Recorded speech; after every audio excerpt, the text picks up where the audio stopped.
दोस्तों अभी आप देख पा रहे होंगे आपके सामने ऑफिशियल नोटिफिकेशन है government of India ministry of communication department of post GDS selection 2024 को लेकर यह अपडेट आ चुकी है। 25 जून 2024 के डेट में यह नोटिफिकेशन जारी किए गए हैं। ये विभागीय नोटिफिकेशन है। यहाँ पर देखेंगे बताया गया है 2 यानी सेवा में all chief post master general यानी सभी मुख्य जो पोस्ट मास्टर जनरल है उनको लिखा गया है। साथ ही यहाँ पर देखेंगे general manager CEPT Bengaluru unit at Hyderabad इनको भी ये लिखा गया है। अब इसमें सब्जेक्ट देखेंगे तो क्लियर बताया गया है कि GDS ऑनलाइन एंगेजमेंट शेड्यूल जुलाई 2024 को लेकर ये नोटिफिकेशन लिखा गया है।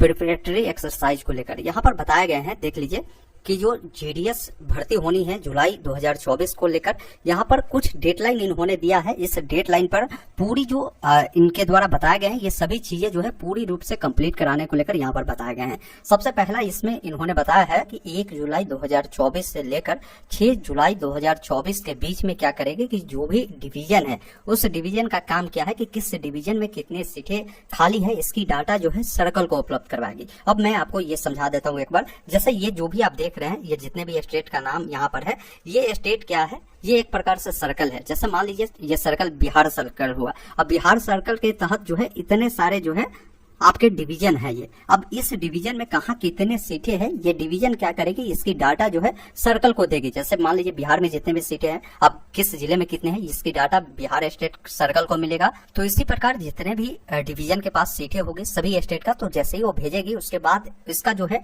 रीचेकिंग किया जाएगा। जो भी डाटा आएगा उसका रीचेकिंग 8 जुलाई 2024 तक कंप्लीट कर ली जाएगी। उसके बाद 9 जुलाई से लेकर 10 जुलाई के बीच में क्या है कि सर्कल जो है ये इसका अप्रूवल देगा कि भाई किस डिवीजन में कितने सीटें हैं ये मैं अप्रूव्ड करता हूं। जैसे ये अप्रूव्ड कर देगा उसके बाद चौथे जो चरण होंगे आप सभी का ऑनलाइन एप्लीकेशन के लिए जो नोटिफिकेशन है वो जारी कर दिए जाएंगे। वो कब होगा तो 15 जुलाई 2024 के डेट में। अब 15 जुलाई को नोटिफिकेशन आएगा तो 15 जुलाई से ही आपके ऑनलाइन आवेदन शुरू होने की 100% संभावना, या उस दिन नोटिफिकेशन आएगा तो 1, 2 दिन 4 दिन जो डेडलाइन है यहाँ पर अप्लाई का वो आगे पीछे हो सकता है। तो उम्मीद रखिए 15 जुलाई से इसका जो है ऑनलाइन आवेदन जो है स्टार्ट हो जाएंगे। अब इसमें देखिए कुछ वैकेंसी इंक्लूड भी किए जाएंगे जुलाई 2024 वाले में। जैसे 1 जुलाई 2023 से लेकर 30 जून 2024 के बीच में जितने भी वैकेंसी में सीटें खाली है, जैसे बहुत सारे ऐसे पोस्टमैन हैं या बहुत सारे ऐसे ABM या BPM के पोस्ट पे जो लोग हैं जिनकी मृत्यु हो चुकी है, बहुत सारे का रिटायर्ड हो चुका है, बहुत सारे डिस्चार्ज हो चुके हैं, तो ये सब वैकेंसी भी जो है इसमें इंक्लूड किए जाएंगे। इसके अलावा ये भी बताया गया है कि जो यहाँ पर शेड्यूल 1 जनवरी 2023 में वैकेंसी आई थी, इसके अलावा शेड्यूल 2 जुलाई 2023 में वैकेंसी आई थी, तो इसमें भी बहुत सारे सीटें खाली है। उन सीटों को भी यहाँ पर जोड़ा जाएगा जुलाई 2024 के लिए। तो ये कोई नई बात नहीं है। आप लोग को लगेगा कि हो सके ये वैकेंसी नहीं आएगी, भाई ये वैकेंसी साल में 2 बार इसके लिए ऑनलाइन आवेदन होता है। जैसा कि आप देख भी पा रहे हैं कि जनवरी 2023 में इसका आवेदन हुआ था, फिर यहाँ पर जुलाई 2023 में आवेदन हुआ था। तो अभी जो है अभी जुलाई 2024 के लिए अपडेट आ चुका है। जुलाई 2024 के लिए आवेदन जो है स्टार्ट होने जा रहे हैं।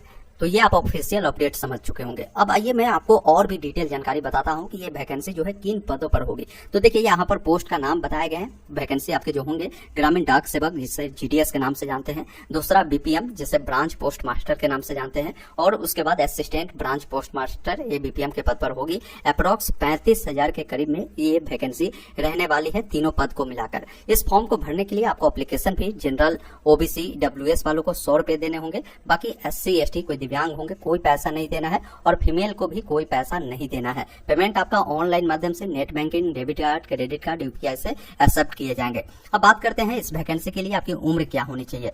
तो इस वैकेंसी के लिए मिनिमम उम्र आपका जो है 18 साल होनी चाहिए, मैक्सिमम आपका जो है 40 साल, और यहाँ पर SC ST वाले जो होंगे इसको 5 साल का रिलैक्सेशन मिल जाएगा, मतलब 45 साल। वही कोई OBC वाले होंगे तो इनको 3 साल मतलब 43 साल तक आपका एज होगा, तो फॉर्म आप भर पाएंगे। एज आपका कब से काउंट होगा तो नोटिफिकेशन जब आएगा तो उसमें ये क्लियर कर दिया जाएगा। अब बात करते हैं क्वालिफिकेशन इसमें क्या होनी चाहिए। तो इस पद के लिए फॉर्म अगर आप भरना चाहते हैं तो किसी भी मान्यता प्राप्त बोर्ड से या संस्थान से आपने मैट्रिक पढ़ा होगा। मैट्रिक में आपका जो है मैथ और इंग्लिश IAS विषय जो है होना जरूरी रहता है, अनिवार्य रहता है, तो आप फॉर्म को फिल कर पाएंगे। इसके अलावा आपके पास जो है कंप्यूटर के बेसिक ज्ञान भी होना जरूरी है, हालांकि कहीं भी कोई सर्टिफिकेट नहीं मांगता है। साथ में साइकिल चलाने के आपके पास ज्ञान होना चाहिए, इसका भी कोई जो है यहाँ पर सर्टिफिकेट नहीं देना होता है।